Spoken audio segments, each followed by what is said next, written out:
We unpack. We unpack. We unpack. Coming to you live. Boxingego unpack. Yeah. We unpack. We unpack. We unpack. Coming to you live. During a live viewing of Canelo Alvarez payday, you want payday? I know that Charlo says he can beat Canelo. But wait, there's more. There's a little bit of a plot twist. But to find out, you gotta watch this video. What up, Fight World? It's your boy Ego, and I'm back with some more boxing.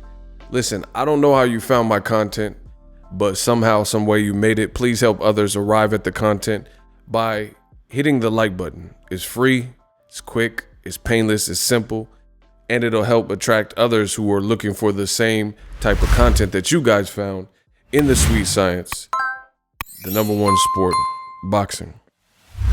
Now, last week was Canelo Alvarez versus Caleb Plant. Very fun fight, strategic fight, fought on both ends. Both guys were looking to do some things there. Canelo, I think he wore Caleb Plant down with a dedicated and vicious body attack, and he maintained that. He maintained his confidence throughout the fight.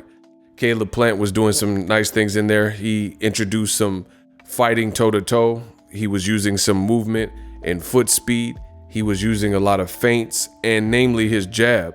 So all in all, it turned out to be a very fun fight. It was a very meaningful fight, as Canelo became the first Mexican and the first super middleweight in the four-belt era to become the undisputed champion.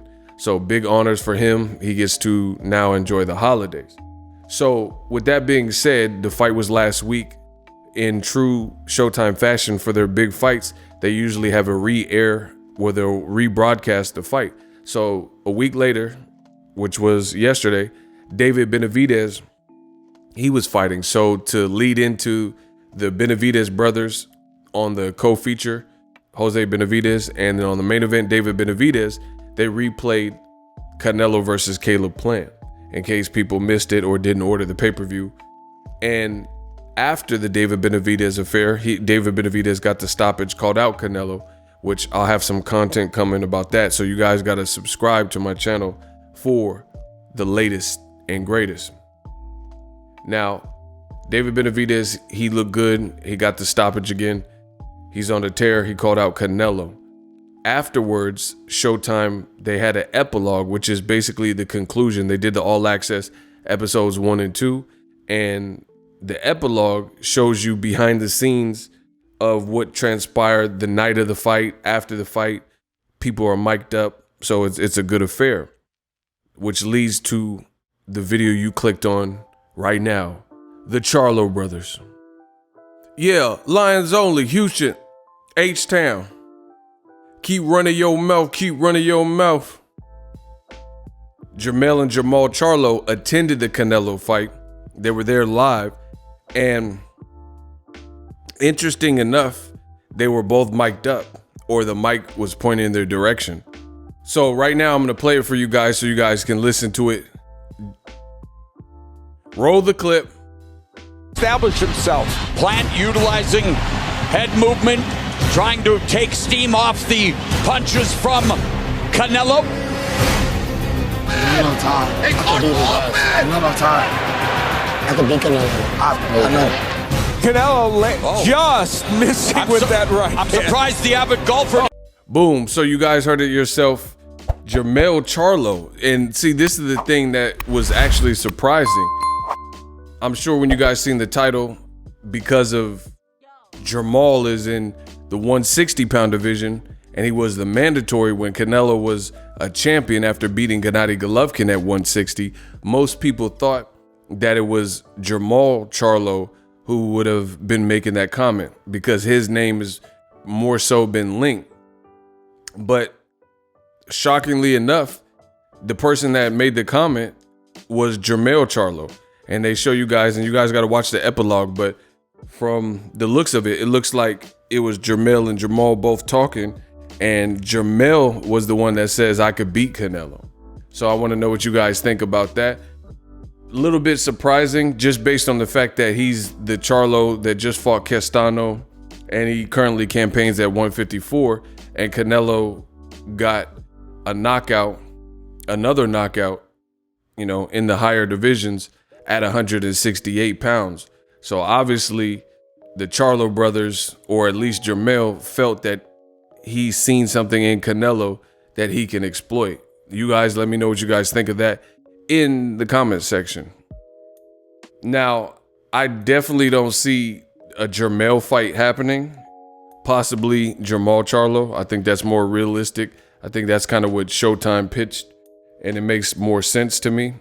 But it just goes to show you that when I was doing my Boxingego watch party, I told you I'm the greatest ever when it comes to this boxing talk in the digital space.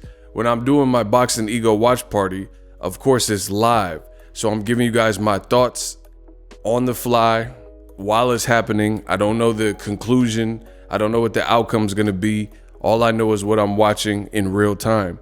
And that's the beauty of it, because it tests my knowledge, it tests my skills, and tests my skills on the mic to deliver realistic commentary as we speak on the fly, objectively.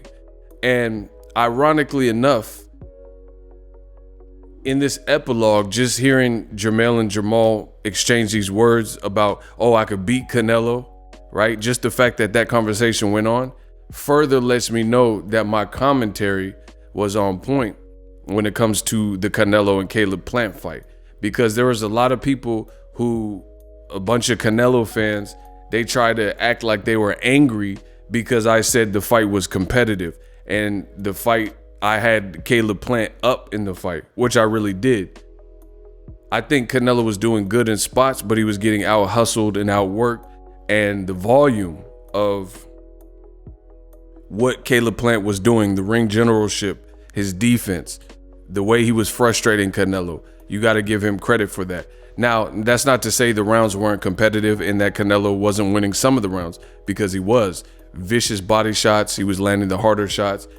But that's more so his style. See, a lot of people don't know how to actually score boxing. So what they do is score boxing based on their emotions, and they score based on what they want or who they favor, or if the round is close, then they're just going to be biased and give the round to the person that they want to win anyway, especially when the round's close. Me, I don't do that. I give a fair shake. I watch the action and determine what I'm seeing from both fighters. And I think this is a testament. The fact that the Charlo brothers were in the crowd and they even said this, either one of them, was a testament that Caleb Plant was giving Canelo some work and giving him problems throughout the fight. Again, this is not to say that Canelo, he's an elite fighter, so of course he was doing great stuff. He was the guy with double the fight. He has more than double the fights that Caleb Plant has. He's older than Caleb Plant as well, and he's been in this moment with the big fights more than Caleb Plant has, right? But you got to give credit where credit's due. So Canelo, he did what he was supposed to do, if we're really being honest. He's the guy with 50 plus fights. He's the guy that fought Floyd Mayweather and Triple G and the Edeslandi Lara, and he's had these big moments and big events. He's been the A side. He knew when he was going to accept the fight and when he wasn't, versus Caleb Plant. You know, he had to wait for his team to give him the word and stuff like that. So all in all, it just goes to show you that it was a good, fun, scrappy fight. It doesn't really matter ultimately where you had the scorecards, because at the end of the day, Canelo took it out of the judge's hands, and he seized the moment as soon as he got Caleb Plant hurt. And I think that's another testament to the fact that he knew he was in a competitive and a tough fight. That's why he had that sense of urgency, like a true veteran, an elite fighter. And then he made sure that that Caleb Plant didn't make it out of that particular round. Now, speaking of, in this All Access episode, the epilogue, I suggest you guys go and watch it. Very good stuff. Showtime is leading the pack and doing a great job with the shoulder programming. I watched the Terrence Crawford and Sean Porter one on ESPN. It was called Blood, Sweat, and Tears. And to me, it wasn't really paced. And they got this old dude, like some old Dan Rather, Dateline sounded dude doing the narration, and it felt off. It didn't really, I don't know, I'm big on delivery, and whoever they had narrating it doesn't really match what the content is about to me, and the pacing seemed different, and there was no storytelling. Showtime, where they're really hitting the nail on the head, is storytelling without forcing it. Like sometimes ESPN, when they try to storytell, they'll put Mark Kriegel and he'll do a poem about how, you know, a fighter's best friend died when they were in middle school, you know, just some sob story, and it's just very melodramatic. But with Showtime, their shoulder programming is not seeming forced. It's just like Canelo spending time with his kids. It looks like that's who Canelo really is. You know what I mean? It doesn't look like he's doing it because of the cameras. It doesn't look like they're trying to make you cry. If there's an endearing moment where Canelo's talking to his daughter, that's just what the camera crew captured. You know what I mean? So Showtime's doing a hell of a job. So I definitely suggest you guys watch this. You will see the clip of the Charlo brothers, and you'll also see Caleb Plant. And he seemed a bit confused as to why the referee stopped the fight. Me, I'm okay with the stoppage. I think Caleb Plant, his legs look bad, and Canelo jumped on him. And you just, at an elite level, you can't take, like, first of all, you have to understand, in a fight like this, they want Canelo to win. Canelo's the investment. Canelo's the A side. Canelo's the one that keeps the business booming more so than Caleb Plant. So with that being said, you got to show some signs of life, because you know everything's stacked against you. You're the B side, he's the A side. This is the guy the machine wants to win. This is the guy who's getting paid more, which means it's a business and it's an investment, and they're investing $40 million plus back end money. So you know if you don't respond to unanswered punches, and Canelo did a great job of putting punches together, then it's going to get stopped. But my boy Carl, shout out to my boy Carl from Stockton. He did hit me up and he had a great point. He says referees got to be more, there needs to be some uniformity when it comes to these stoppages, because Deontay Wilder put Tyson Fury to sleep, and Jack Reese started counting and thought, hey, let's give this guy a chance. And then Caleb Plant, whether you agree with the stoppage or not, in this All Access Epilogue, he was talking to his pops and he was like, yo, why'd they stop it? I got back up. And he was like kind of pleading. But, you know, at the end of the day, he lost his title. And nobody wants to get knocked out, you know, so you got the emotions and everything running through you. Me, I'm okay with the stoppage. I think Canelo, he played it perfect. He seen his man in trouble, and then he was hitting him with 2 uppercuts and hooks. Like, I think a hook started it, then doubled up on the uppercut from both hands, and then switched and made a pivot. And then as soon as he got back up, he went to the neutral corner, and then he got back up, and Canelo pounced on him and didn't really give him much time to recover, let his hands go. That's what you're supposed to do. You're supposed to just do that flurry and, you know, just get him out of there. And when the ref sees him keep crumbling and legs buckling, it's probably going to get stopped, especially to an A side like Canelo. So let me know what you guys think. I really like the fight. I'm not even really going to entertain Jermell Charlo, even though he's the one, I believe, that said the comment about I could beat Canelo. I would rather see his brother fight him, just because his brother is closer to Canelo's weight. Charlo would have to move from 54 to 60 to 68, you know, to meet Canelo. And I'm not a big proponent and fan of people jumping crazy weight classes without acclimating.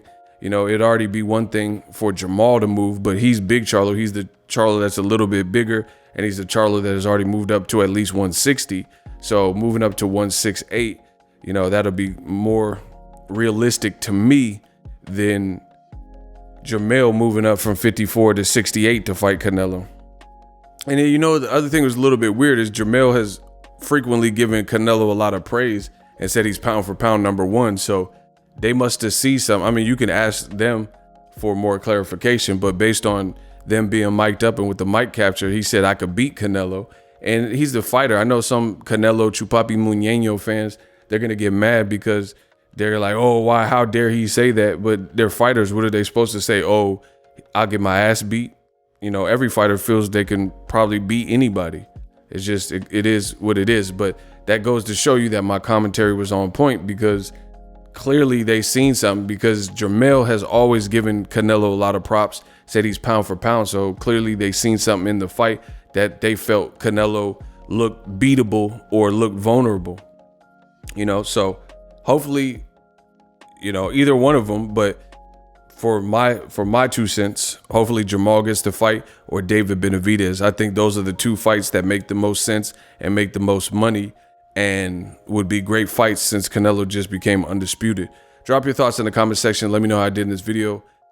As always, hate, comment, and subscribe. Till next video is Ego signing off. And I'm out.